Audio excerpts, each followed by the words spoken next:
Okay, so our presentation's on the Exxon Valdez oil spill at Prince William Sound. Go to the next slide.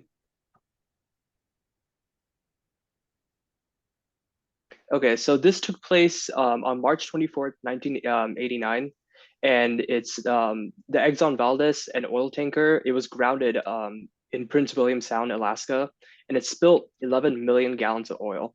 It initially carried 53 million gallons of oil. So the journey was from Alaska's North Slope to Long Beach, California, and it was going, and then it ran into a reef like hours after departure. And 30 minutes after it hit the reef, they realized that like all the oil was like in the water. And then 4 hours progressed, and then 7 million gallons were dispensed. And then 6 hours later, 9 million gallons was dispensed. And by the time the Coast Guard came on, they realized 11 million gallons of oil was spilled. So there was a report that was ran on it, and there were 5 causes for the spill. One was excessive workload of the shipmates. A lot of them were fatigued on within like the work on the ship. There was also a very improper navigation watch. So when they were navigating the waters, it was not watched as it should have been. The Coast Guards were also had failure in their vessel traffic system. There were also ineffectual pilot and escort services, and also Exxon's failure of ensuring rest time for the master of the ship. This kind of goes into the fatigue as well, but because of the management of the shipmates, that all led to it being spilled. And this was the largest oil spill of all time, but it was dethroned by Deepwater Horizon in 2010. Okay, so the oil spill had obviously a tremendous negative impact on the and consequence on the ecological level, affecting the marine environment of Prince William Sound and the adjacent coastal areas of Alaska. The oil spill's biggest impact obviously was on the animals, the ecosystems, and the aquatic communities in the ocean, such as the example that I'll go over in a bit, um, which according to David G. Shaw, the animals will recover to approximately their pre-spill functional and structural characteristics within 5 to 25 years, as of his article, which was released in 1991. As for the 38,000 metric tons of crude oil left in the ecosystem, it's estimated that 30 to 40% of it evaporated, and then 10 to 25% was recovered as of his article in 1991, and the rest remains in the marine environment. Marine bird life, as for the animals affected, are a few examples. Marine bird life was also heavily impacted by the sudden spill and its impact on the predatory routes and food sources.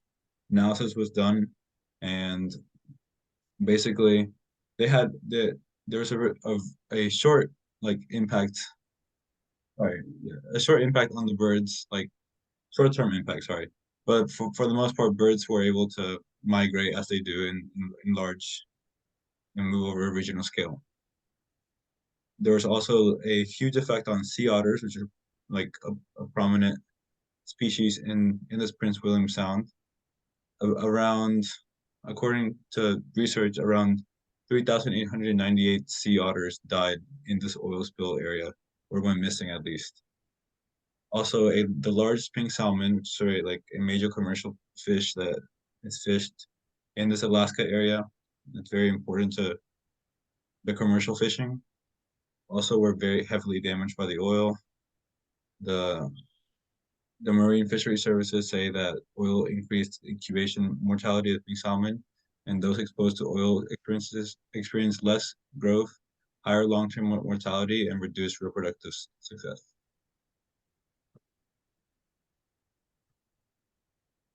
So then there's cleanup and removal. Obviously, as Joshua said, this was one of the largest cleanup efforts to ever occur in U.S. history.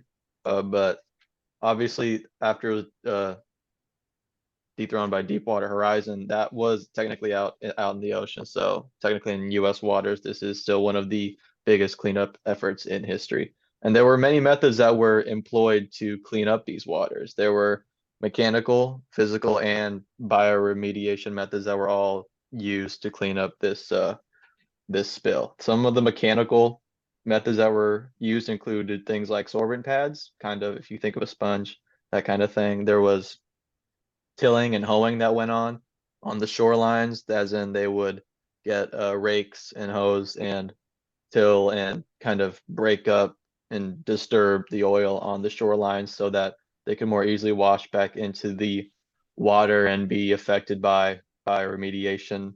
And there was also shore washing where they would take hoses and water and different amounts of pressure and temperature and just wash the shore lines and wash all of the oil back into the ocean. And why they're trying to put it back into the ocean is because of the bioremediation aspect of this cleanup. So I found an article uh, that was done by some scientists from the University of Alaska Fairbanks and partly analyzed by a geochemical and environmental research group from here at Texas A&M, although that was in the 90s. So I don't know if those people are still in school or not. But according to their research, there were different parts of the oil that were obviously some of it evaporated and volatilized, as Abraham said, and a, a small chunk of it was recovered and deposited manually by hand, but a large majority of it was cleaned up chemically, and a large majority of that portion was actually just naturally done by the ocean itself. There are microbes and enzymes in the water that actually biodegrade and uh, get rid of the pollutants that are left by crude oil, the PAHs that are left in crude oil, such as some of these PHAs include hexadecane, naphthalene, and the phenanthrene. Can't pronounce that one right. That one's hard to pronounce. And those are just some of the PHAs the that crude oil can leave in the oceans. But yeah, there are microbes and enzymes that actually dissolve and biodegrade these things. Most of them formed, most of them believed to have formed in the ocean naturally to feed off of uh, shale and deep sea oil seepage that actually happens naturally in the bottoms of our oceans. And in the case of the Prince William Sound incident, these microbes actually increased in number naturally to fight off the oil themselves, which is really cool. And what scientists did do, although a lot of it was natural, what scientists did decide to do was use fertilizers such as the Custom Blend 28-80 or Inapol EAP 22, which were just only two, but there are quite a few fertilizers that they used to help these microbes and fight off the oil better. And obviously, there's still some subsurface oil deposits left, and scientists are still researching whether or not these will actually harm the environment or not. And it's up in the air because technically those subsurface deposits aren't bioavailable, as in they won't really reach the environment where they are, but it's still up in the air if those are harmful or not. Okay, so for the aftermath, there was an extensive impact on the natural environment and the ecology. We see an example in the paper by Barron et al., where salmon embryos in the region were exposed to PAHs for years after the spill, and they saw negative effects for around 4 years after. And separate lab studies showed negative effects for salmon that were exposed in the embryo stage to these PAHs. And so in this same study, they showed the recovery status over the long term of about 6 years, where red means not recovering, orange means recovering. Yellow is likely recovered, green is recovered, and the status uncertain is gray. And that's what's going on there.